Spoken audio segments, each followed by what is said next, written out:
کچھ اشعار ہیں میرے ٹوٹے پھوٹے، سیاسی تحریکوں کا حصہ بن کے کچھ نہ کچھ ذہن میں آ ہی جاتا ہے، خاص کر جب آپ جیل کاٹ کے نکلتے ہیں۔ یہ جمہوریت کا بازار ہے صاحب، یہ جمہوریت کا بازار ہے صاحب،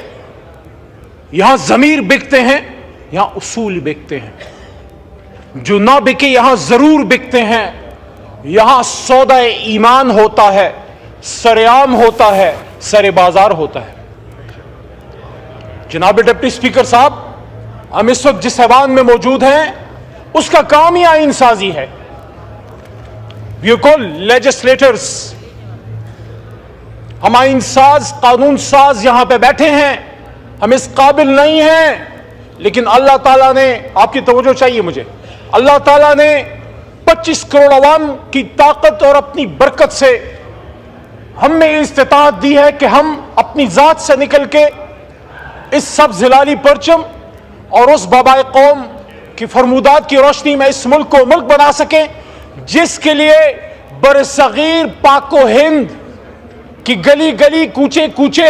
یہ نعرہ لگتا تھا کہ بٹ کے رہے گا ہندوستان اور بن کے رہے گا پاکستان۔ اور پاکستان کا مطلب کیا؟ لا الہ الا اللہ۔ تو لا الہ الا اللہ کا کیا مطلب ہے؟ جناب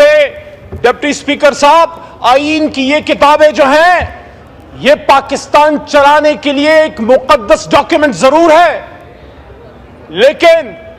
صرف ایک کتاب میں تبدیلی نہیں ہو سکتی، وہ قرآن عظیم الشان ہے۔ اس کے علاوہ ہم نے کبھی بھی یہ نہیں کہا کہ آئین میں تبدیلی نہیں ہو سکتی، قانون سازی نہیں ہو سکتی، because constitution is a living document.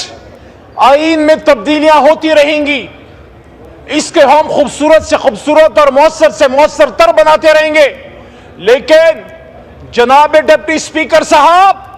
آئین کی یہ کتابیں ہماری کسی بہن کے سر کے دوپٹے سے زیادہ قیمتی نہیں ہے۔ میں اپریشیٹ کرتا ہوں ملتان سے ہمارے ایک بھائی ایم این اے صاحب گیلانی صاحب کے برخوردار موسیٰ بھائی تھے شاید کل، انہوں نے سپورٹ کی وہ بات کہ اگر، اور میں آج اس ایوان کے سامنے یہ بات رکھتا ہوں کہ اگر خواتین کو اٹھا کے، خواتین کو اغوا کر کے،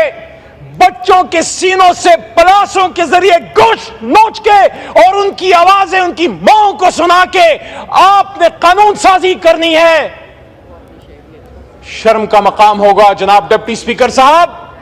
میں نہیں چاہتا تھا میں نام لوں، لیکن تاریخ کی درستگی کے لیے ضروری ہے۔ گھر کے سامنے سابق وزیر خارجہ جناب شاہ محمود قریشی صاحب کی بہو، ہماری بہن، میرے چھوٹے بھائی زین قریشی کی گھریلو خاتون وائف کو جب نقاب پوشوں نے اغوا کیا، میرے بھائیوں، میرے دوستوں، آپ اگر اس بات پہ سٹینڈ لے لیتے جب اس ایوان میں آپ کے اور میرے 10 بھائیوں کو اٹھا کے لے گئے رات کو، آج تک 9 ستمبر کی رات تھی وہ، آج ہم 18 اکتوبر کو رو رہے ہیں۔ جناب سابق وزیر اعظم صاحب، راجہ صاحب، بے نظیر صاحبہ کی شہادت صرف آپ کا نقصان نہیں، ہم سب پوری قوم کا نقصان تھا، لیکن آج جب ہم بے نظیر کی شہادت کی بات کرتے ہیں، آپ مجھے بتائیے اس ایوان کے اندر سے جب آپ کے ایم این ایز کو نقاب پوش اٹھا کے لے گئے تو